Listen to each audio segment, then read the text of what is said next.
Boa noite a todos, a graça, a paz de Jesus. Nós vamos ler o Evangelho no livro do Gênesis, o capítulo 2. Convido você a abrir a sua Bíblia no livro do Gênesis, o capítulo 2. E tendo encontrado, que já deve ter encontrado, porque é a segunda página da Bíblia, eu queria convidar você a orar comigo mais uma vez antes de lermos a palavra de Deus. Deus nosso Pai, obrigado pela Tua palavra que já temos recebido nessa noite.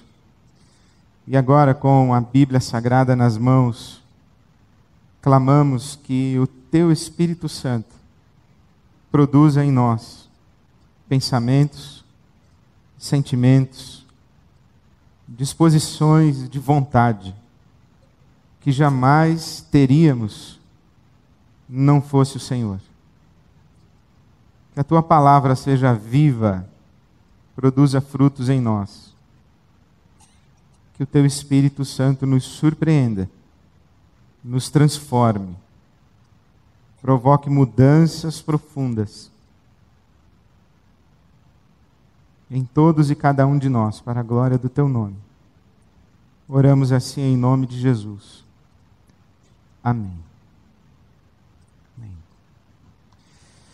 Faz muito tempo que nós sabemos que alguma coisa está fora da ordem, né? Faz muito tempo que nós sabemos que as coisas não são como deveriam ser ou não são como gostaríamos que fossem. Faz muito tempo que nós sabemos que há alguma coisa errada no mundo em que nós habitamos, no mundo em que nós vivemos, por que não dizer inclusive no mundo que nós construímos. Faz muito tempo que nós sabemos que há alguma coisa errada dentro de nós, em nós. Faz muito tempo que nós sabemos que há alguma coisa errada nas nossas relações, na maneira como nós nos tratamos, na maneira como nós convivemos, na maneira como nós construímos as nossas relações de afeto e as nossas sociedades. Faz muito tempo que nós, seres humanos, fazemos perguntas a respeito de o que é que existe de errado no nosso mundo, o que é que existe de errado com a gente, o que é que deu errado no mundo e como é que nós chegamos a ser como somos e o nosso mundo veio a ser como é. Então faz muito tempo que nós sabemos que alguma coisa está errada. O livro do Gênesis foi escrito exatamente por uma pessoa que fazia todas essas perguntas. O livro do Gênesis foi escrito por alguém que olhou à sua volta, olhou para si mesmo, olhou para o mundo e disse: tem alguma coisa errada? Como é que isso foi acontecer? E aquela época, quando o livro estava sendo escrito, quando o livro do Gênesis estava sendo escrito, a resposta natural seria: os deuses fizeram assim. Os deuses fizeram esse mundo do jeito que ele é. Os deuses fizeram o ser humano do jeito que ele é. Os deuses construíram a realidade do jeito que a realidade é, e tudo que acontece, acontece segundo a vontade dos deuses. Nós, seres humanos, somos fantoches, manipulados pelos deuses. Mas o autor do Gênesis chegou a outra conclusão e a outras conclusões. O autor do Gênesis dedica boa parte da sua explicação e da sua resposta dizendo que o mundo que Deus criou foi perfeito. Capítulo 1, por exemplo, diz que a terra era sem forma e vazia. O capítulo 1, versículo 2, a terra era sem forma e vazia. Havia trevas sobre a face do abismo, mas o Espírito de Deus pairava sobre esta realidade caótica. Como uma galinha a chocar os seus ovos, o Espírito Santo de Deus pairava, chocava, nutria e dava forma à realidade. O mundo caótico vai ganhando forma, vai ganhando vida, vai sendo cheio de vida. O mundo caótico e tenebroso é iluminado pela palavra de Deus que diz: haja luz. E a cada dia da criação, porque o relato do Gênesis diz que Deus criou o mundo em 7 dias, e eu pessoalmente não acredito que este relato diga que são 7 dias de 24 horas, como nós o conhecemos hoje. São 7 períodos ou 7 ciclos criativos que podem ter durado inclusive milhões de anos. Mas a cada final de ciclo criativo, o autor bíblico vai dizer assim: e viu Deus que era bom, e viu Deus que era bom. Terminada a tarde e a manhã do primeiro dia, viu Deus que era bom. O segundo dia, viu Deus que era bom. Era suficiente, era bastante, era agradável, era aceitável. E ao final do 6º dia, ao criar o ser humano à sua imagem e semelhança, Deus contempla toda a sua criação e contempla também o ser humano, e diz o autor bíblico que viu Deus que era muito bom. Não era apenas bom, era muito bom. Mas hoje nós olhamos para a realidade e dizemos que não é boa. E olhamos para muitos seres humanos, e quem tem uma consciência minimamente sensível, olha-se no espelho e diz: isso não é bom, isso não está bom, e está longe de ser muito bom. Há uma diferença entre o capítulo 1 e o capítulo 3, por exemplo. E o que está acontecendo é que quando Deus cria o mundo e diz é bom, cria o ser humano à sua imagem e semelhança e diz é muito bom, Deus coloca esse ser humano num jardim. O jardim chamado a leste do Éden. O capítulo 2, o versículo 15 diz que o Senhor Deus colocou o homem no jardim do Éden para cuidar dele e cultivá-lo. Lá no paraíso, lá no jardim do Éden, havia trabalho. O homem deveria cuidar do jardim, cultivar o jardim, mexer na terra, e ele estava suprido, ele tinha de tudo para a sua sobrevivência, para a sua vida. Aí diz a palavra de Deus que no versículo 16 do capítulo 2, a orientação de Deus ao ser humano foi: coma livremente de qualquer árvore do jardim, mas não coma da árvore do conhecimento do bem e do mal, porque no dia em que dela comer, certamente você morrerá. O que Deus está dizendo é: se você come da árvore do conhecimento do bem e do mal, você vai voltar para o caos.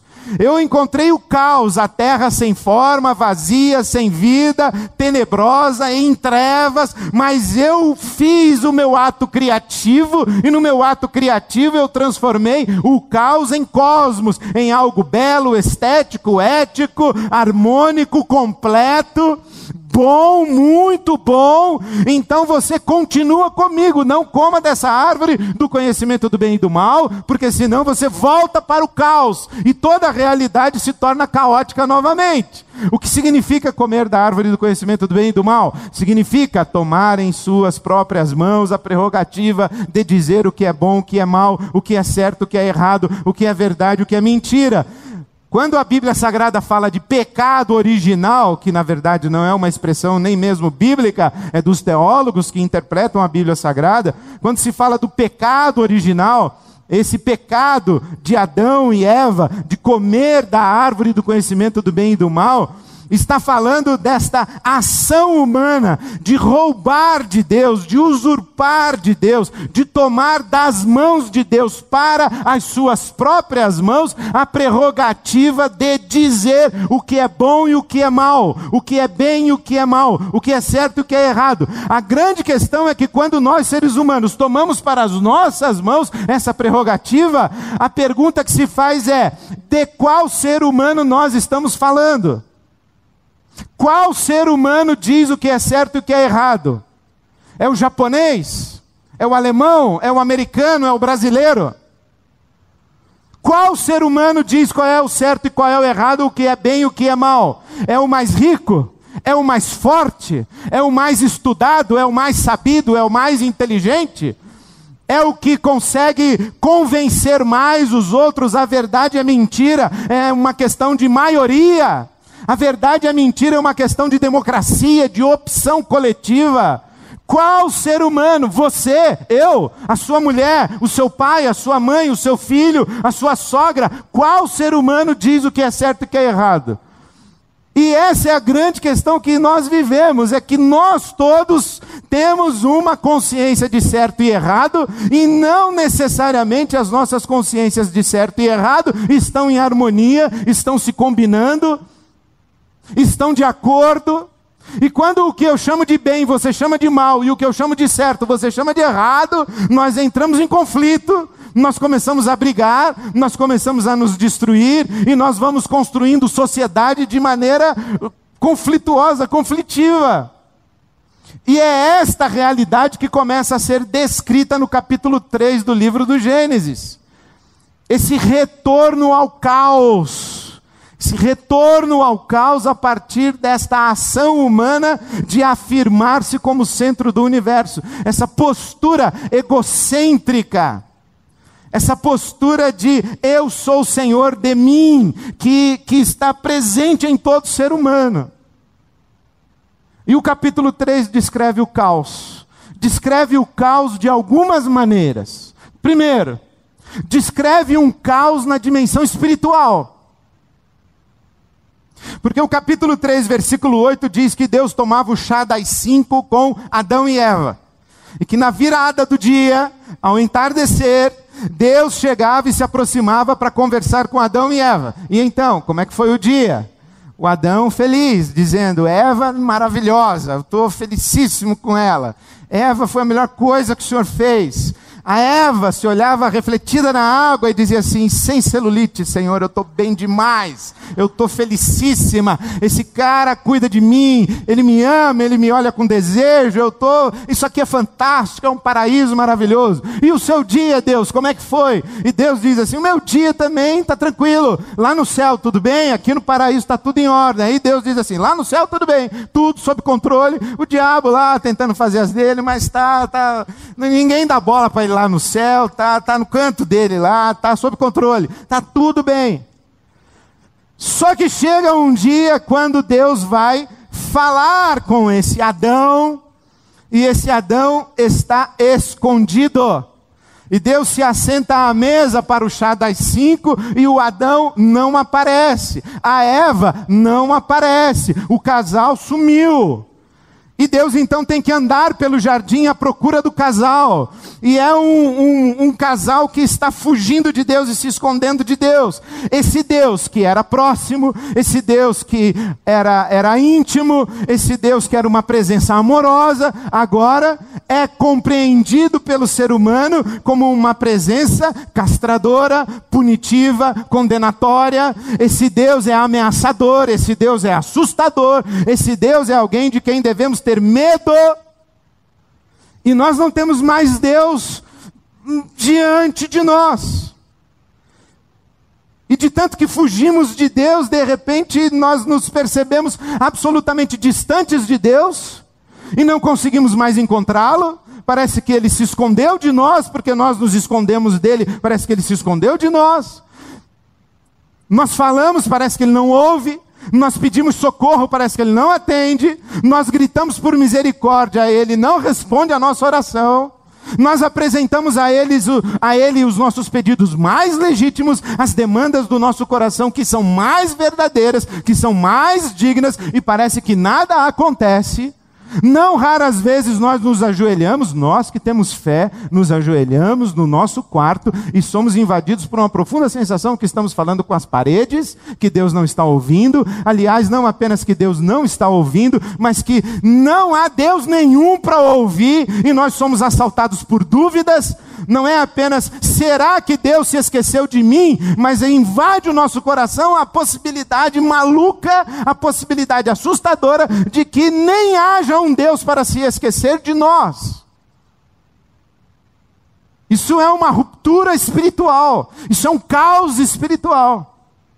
Por isso aqui no capítulo 3, versículo 23, diz que o Senhor Deus mandou o casal embora do jardim. Esse casal se escondeu de Deus.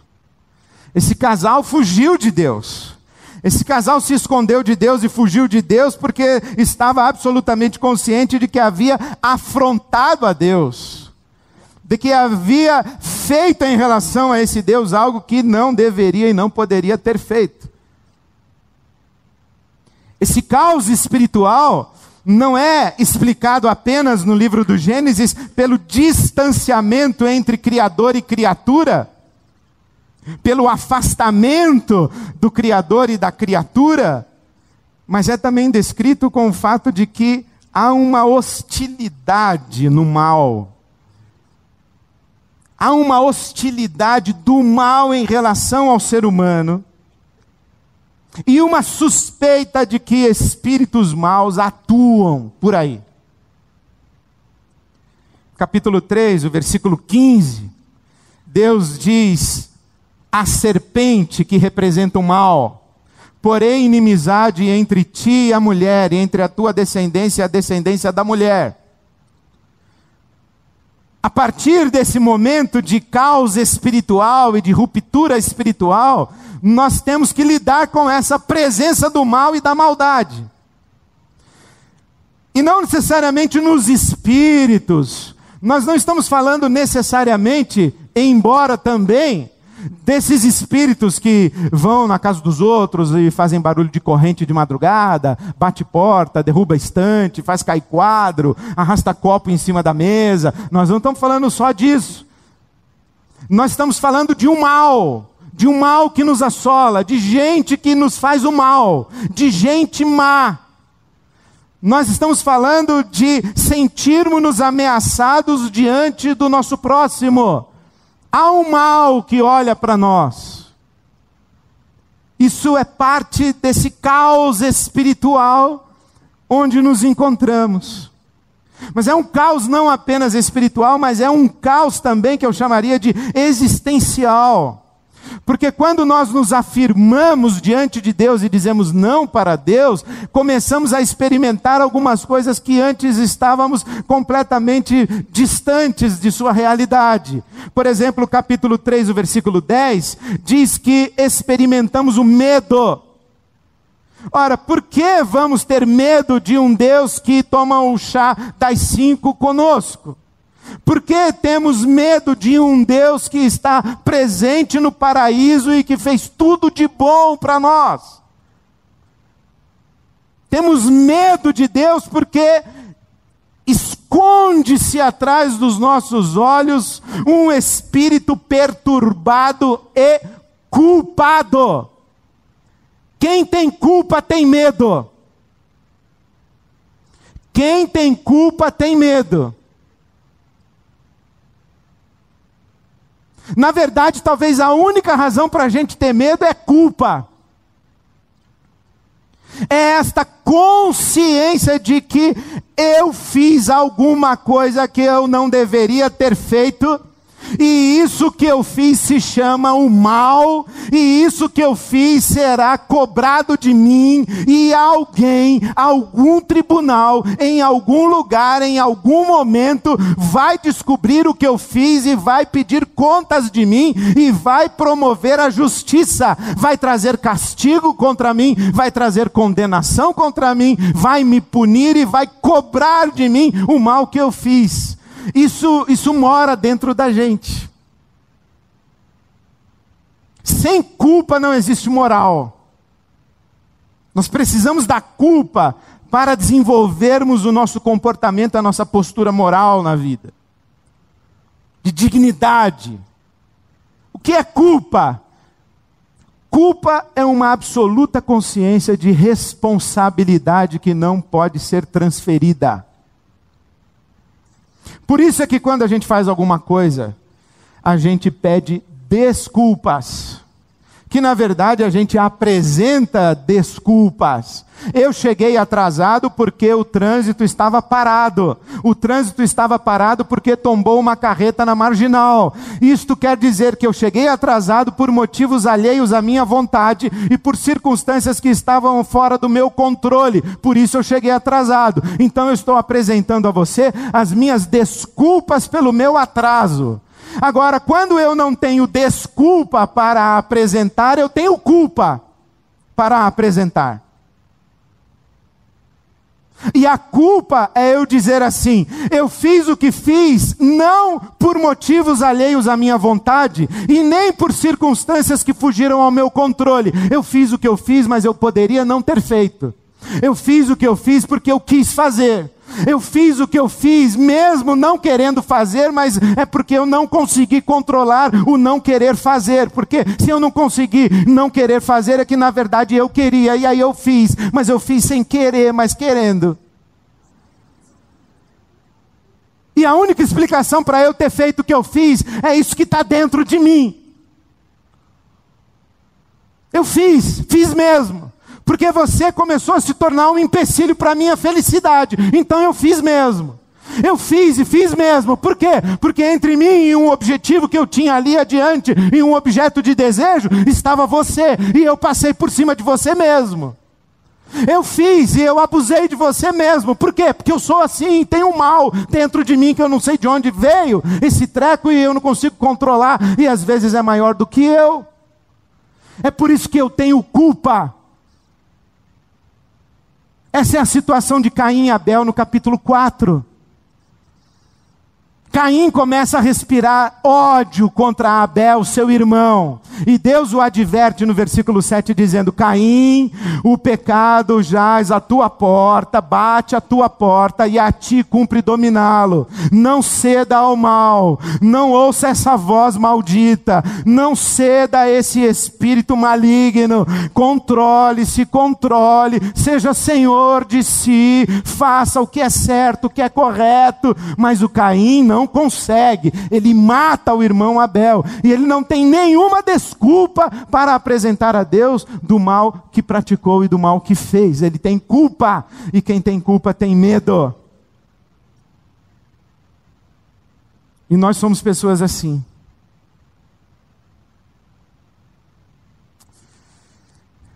Esse mal explica muito do nosso caos.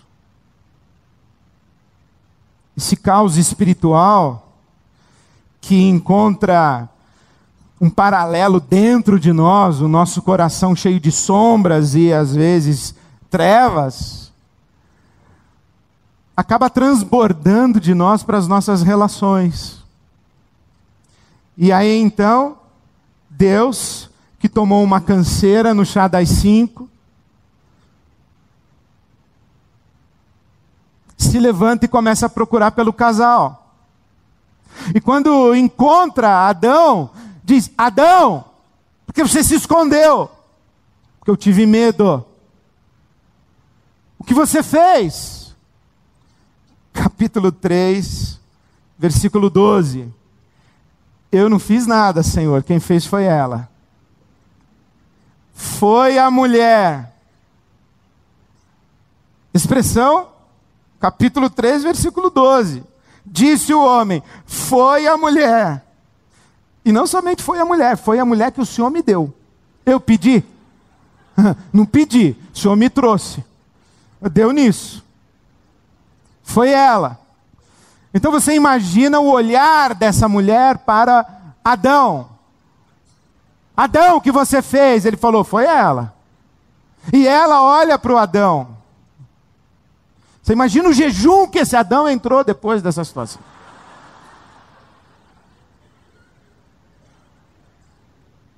Transferência de responsabilidade. Tentar empurrar a culpa para alguém. Auto-justificar-se. Tentar apresentar desculpa. E na hora em que a gente tenta apresentar desculpa, a gente não poupa nem mesmo Deus. Foi ela, mas foi o Senhor que me deu ela. O Senhor tem uma parte aí nessa responsabilidade. E aí, nós já não nos entendemos mais. Eu queria agradecer muito a vocês que oraram por mim. A semana passada eu estava lá no norte da África, reunido com os pastores da igreja clandestina. Isso quer dizer o seguinte: eu estava num país em que é proibido você se reunir como cristão. E se a polícia daquele país pegar você, você vai preso. E se você é estrangeiro, como é o meu caso, você é deportado. mas entre ser preso e deportado tem um período aqui não muito confortável, em que você vai ficar exposto a alguns muçulmanos radicais. E o seu crime é religioso. Você foi lá falar mal do Islã e tentar converter os camaradas ao cristianismo. E não é muito bom você ficar no meio de um grupo de pessoas olhando para você, dizendo: você veio aqui falar mal do Islã. Deixa eu ver se eu entendi. Você veio aqui falar mal do Islã. Então eu estava reunido lá com eles, e quando cheguei, veio um homem, abraçou o pastor Miguel Zuger, que é o homem com quem eu estou sempre quando estou na África, pastor Miguel Zuger. E aquele homem chegou, abraçou o pastor Miguel e chorou, e eles trocaram algumas palavras. Depois o homem foi embora, foi sentar-se, e o pastor Miguel virou-se para mim e disse: ele está chorando porque ele me disse que se converteu, mas ainda não conseguiu parar de bater na mulher dele. Eu falei: como é, pastor? Ele falou: ele tem esse pequeno problema, ele desce a mão na mulher. Caos. Caos. Caos em casa. Caos entre o Adão e Eva. Aí eu falei da mulher. Tentei limpar a barra da Eva. Explicar para eles que a Eva foi o filho da Eva que esmagou a cabeça da serpente. A Eva é legal. Foi o descendente da mulher que esmagou a cabeça da serpente. Expliquei para eles o que a Bíblia diz, que assim como a mulher foi criada do homem, na narrativa bíblica foi primeiro criado Adão, depois da costela de Adão foi criada Eva. Também, diz o apóstolo Paulo, o homem nasce da mulher. É do ventre de uma mulher que nós, os homens, chegamos à vida. Então uma mulher tem que ser cuidada com muito amor. Aí eu falei sobre a maneira como Jesus se relacionava com as mulheres. Falei de Paulo apóstolo, falei que Paulo apóstolo disse que nós homens temos que amar as mulheres, isto é, cada homem a sua esposa, como Cristo amou a igreja, e como Cristo ama a igreja. E disse para eles o que eu entendo da Bíblia Sagrada, que Deus um dia vai fazer chamada no céu, e eu vou estar lá, pela graça, em nome de Jesus. Ele fala: Ed, Renê, eu vou falar: presente aqui no céu. E Deus vai dizer assim: muito bem, Ed, cadê a Silvia? E aí eu vou trazer a Silvia. Dizer: está aqui, Senhor. E Deus vai falar: quanto tempo casado com ela, Ed? 47 anos, Senhor. 59. Essa semana eu vi um casal nos Estados Unidos que está casado há 81 anos, e o cara deu o segredo. Qual o segredo? Perguntaram para o velhinho, ele falou: tudo que a sua mulher mandar você fazer, você faz. Pronto. Aí você fica casado há 81 anos. E aí, eu tinha tanta história para contar sobre mulher. Não me provoca que eu conto história sobre mulher. Ai, Jesus.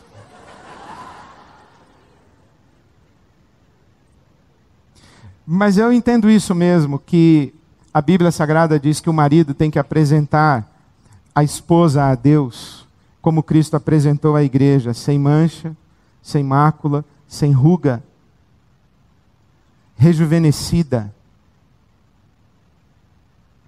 Uma pessoa insegura que floresceu. Uma pessoa ferida que foi curada. Uma pessoa rejeitada que foi amada. Uma pessoa usada e abusada que foi acolhida com respeito e dignidade, foi tratada de modo digno. Não uma mulher que chega toda machucada, toda ferida, toda abatida, destruída, que foi esmagada por um tirano. E aí, enquanto eu falava, o homem começou a chorar de novo. E ali, sentados à minha frente, aquele homem com a sua filha. O corpo do homem pendendo para a filha e o corpo da filha pendendo para longe do pai.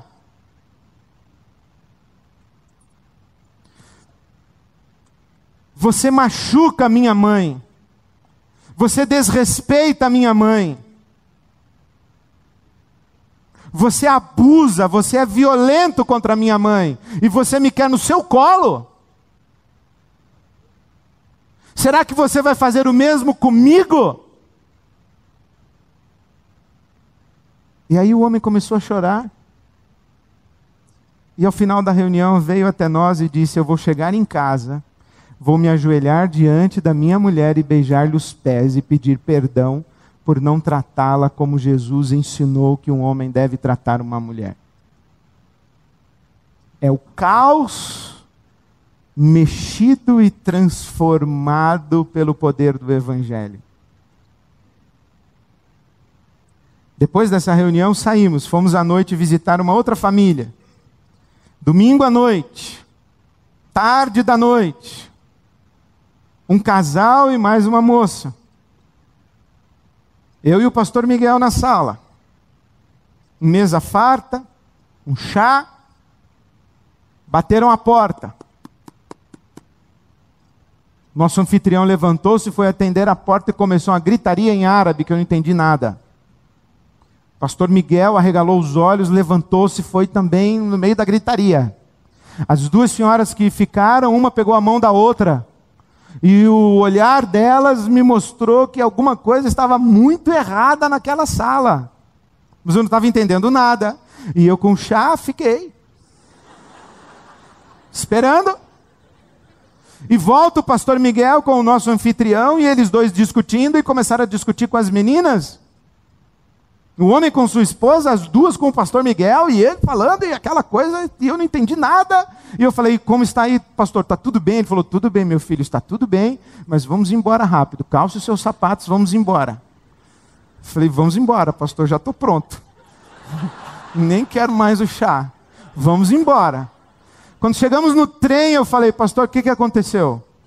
Ele disse: aqueles homens que bateram a porta são os vizinhos, que costumam fazer a leitura do Alcorão em voz alta, e fazem as suas orações em voz alta, e as moças se converteram à fé em Cristo Jesus, e começaram a ler a Bíblia Sagrada em voz alta, e a cantar músicas de louvor a Jesus em voz alta, e a orar de madrugada em voz alta, e os camaradas chegaram lá e disseram: se vocês não pararem de cantar essas músicas para Jesus, nós vamos entrar na sua casa e vamos quebrar a sua casa e vamos tacar fogo na casa e em vocês.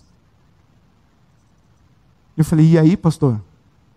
E aí que o homem dono da casa disse: pois venha já, é agora, taca fogo agora, eu quero ver. Foi nessa hora que eu levantei. Falei: pastor, e aí, o que aconteceu? Ele falou: aconteceu que eu tive que falar com eles. Não, calma, não é bem assim. Pedi desculpas pelo incômodo do barulho e tentei contornar a situação, mas a questão é a seguinte: elas disseram, se fosse o meu pai, que é um homem do Islã radical, e alguém dissesse que ia tacar fogo nele por causa do Islã, ele ia dizer: pois venha. E nós somos cristãos, e se ele faz isso pelo Islã, nós não podemos fazer menos por Jesus. E se eles quiserem nos queimar, que eles venham nos queimar. Para nós será glorioso morrer queimados em nome de Jesus. E eu pensei comigo: mas tinha que ser justo hoje que eu estou aqui.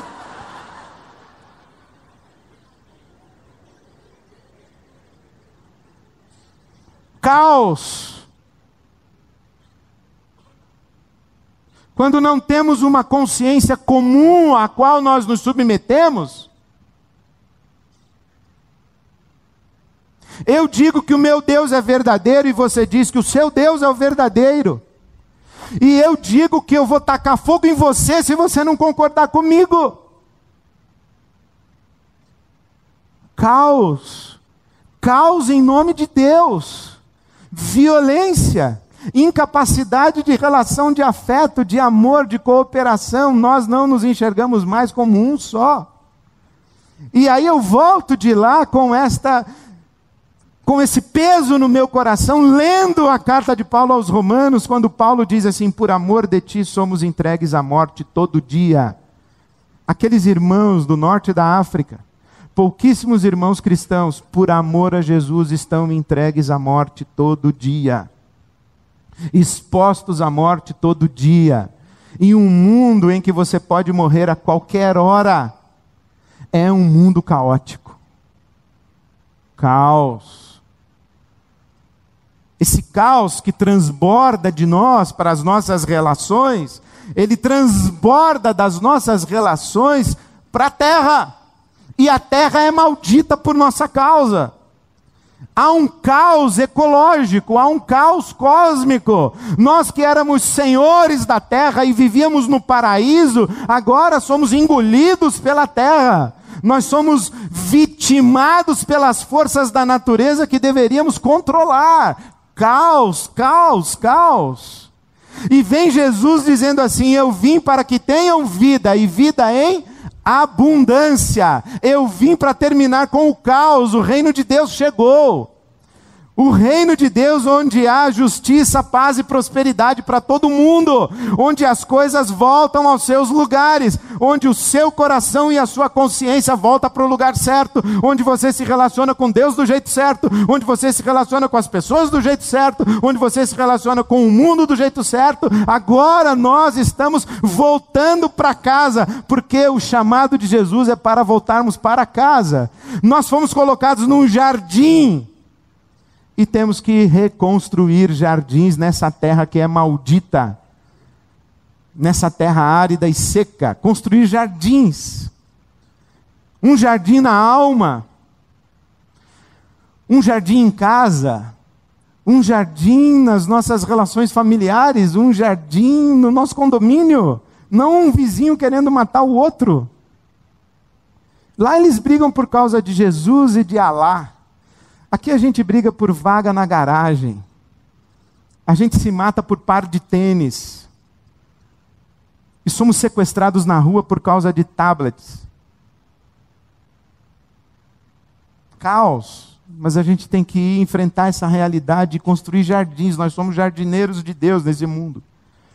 Construir uma rua verde, iluminada, não é apenas um ato de cidadania, é um sinal profético de uma comunidade cristã. Nós estamos aqui presentes na cidade para construir jardins nessa cidade. Jardins que começam dentro da nossa própria alma. Jardins que estão dentro de nossas casas. Jardins que são o ambiente da nossa comunidade de fé. Jardins que são construídos onde essa comunidade de fé chega e coloca o seu pé. Enfrentar o caos onde ele estiver. Eu tive que enfrentar um caos com meu filho outro dia. Pouquinho tempo atrás. Comecei a perceber um estranhamento entre mim e o meu filho. Um afastamento.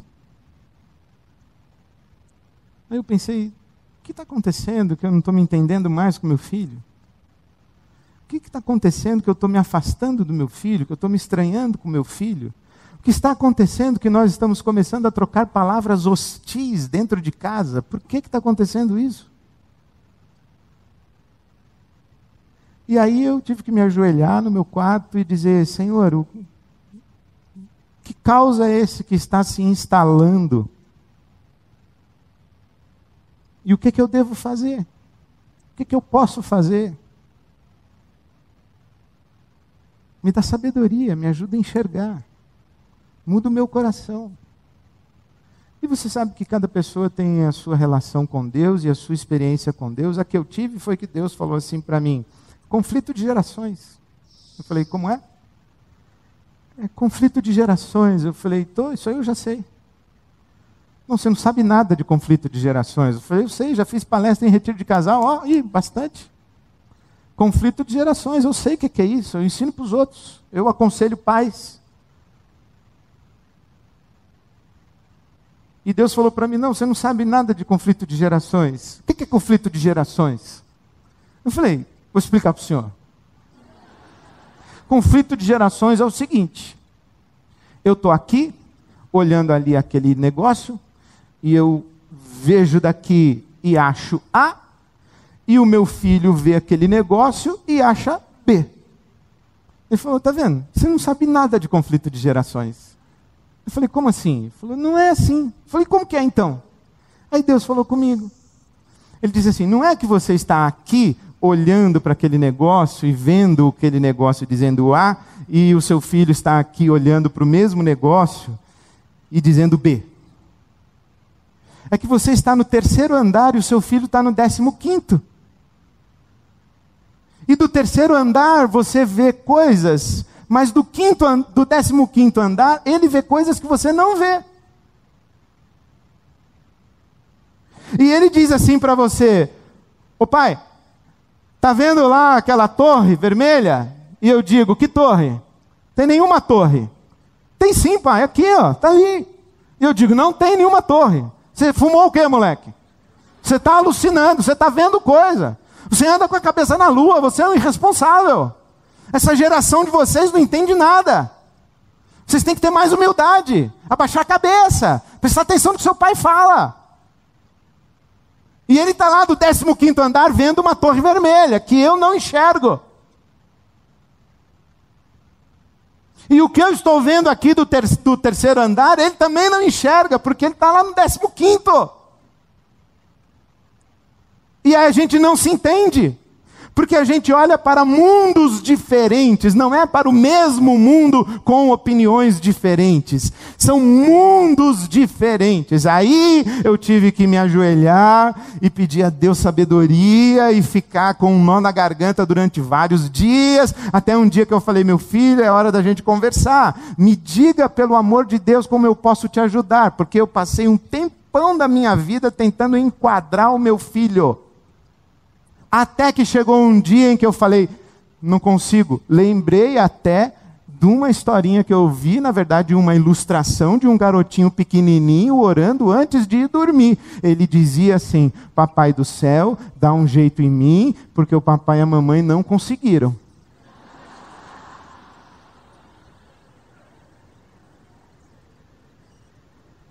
Aí eu tive que dizer ao meu filho, me ajuda. Eu quero te servir, eu não quero te enquadrar, eu quero te servir. Eu quero te amar. Eu não quero fazer de você um homem à minha imagem e semelhança. Me ajuda. Me ajuda.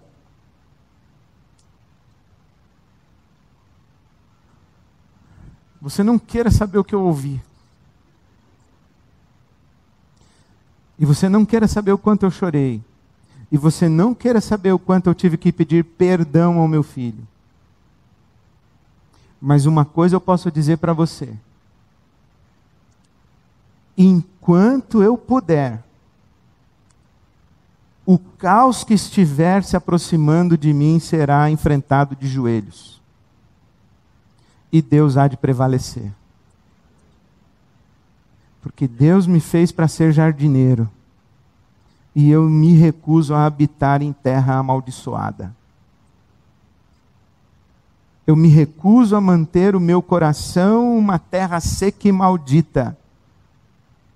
Eu me recuso a habitar num casamento, numa casa em que é terra seca e maldita. Eu me recuso a me relacionar com as pessoas que eu mais amo nesse mundo, a minha mulher e os meus filhos, de uma maneira em que impera o caos. E enquanto vier sombra de caos sobre mim, eu vou me ajoelhar e vou clamar a Jesus e Ele vai transformar a minha terra seca num jardim. E quando Ele transformar o meu coração num jardim, a minha casa num jardim, as minhas relações de afeto e de amor num jardim, eu vou agir no mundo como jardineiro e vou fazer jardins para a glória de Deus. Foi para isso que Ele nos chamou. Ele não nos chamou para nós espoliarmos os outros, a natureza, o mundo. Ele não nos chamou para nós abusarmos dos outros, sermos violentos com os outros e vivermos de maneira egocêntrica, egoísta, ignorando quem está à nossa volta. Deus nos chamou para a comunhão feliz.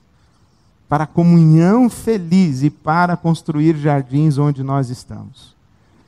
Em nome de Jesus eu apelo a você, identifique a sua terra maldita Identifique o caos onde ele está estabelecido na sua vida. Caia de joelhos diante de Jesus e clame a misericórdia de Jesus. E não se canse de clamar até que a terra maldita seja transformada em jardim, porque Deus tem sempre a última palavra. Não canse de clamar. E tenha coragem. Quando o Espírito de Deus falar no seu coração, você se levanta com o rastelo, com a pá, com um ancinho e vai lá mexer na terra amaldiçoada para fazer não a sua vontade, mas a vontade de Deus, que é boa, perfeita e agradável. Qual é o seu caos? Onde o caos está instalado na sua vida? É no seu coração? O caos está dentro da sua casa? O caos está no seu casamento? O caos está no seu trabalho? O caos está na sua carreira profissional? Está na sua vida financeira? Onde é que tem caos? Joelho no chão e mão na terra seca para transformá-la em jardim. Fique em pé no seu lugar, eu queria orar por você. Deus nosso Pai, te damos graças pela tua misericórdia, a tua graça, a tua bondade e pela autoridade de Jesus Cristo, teu Filho, que está presente nesse mundo. Porque a vida é a última palavra, desde aquele domingo da ressurreição, a última palavra é vida. E nós clamamos, ó Pai, vida, vida em abundante, não o caos. Vida, vida em abundância, Senhor. Clamamos para o nosso mundo interior, que a tua mão se estenda e que o teu Espírito Santo sopre sobre nós, trazendo flores e frutos para a nossa alma, Senhor. Clamamos pelos nossos lares, as nossas casas, nossas famílias, nossos filhos.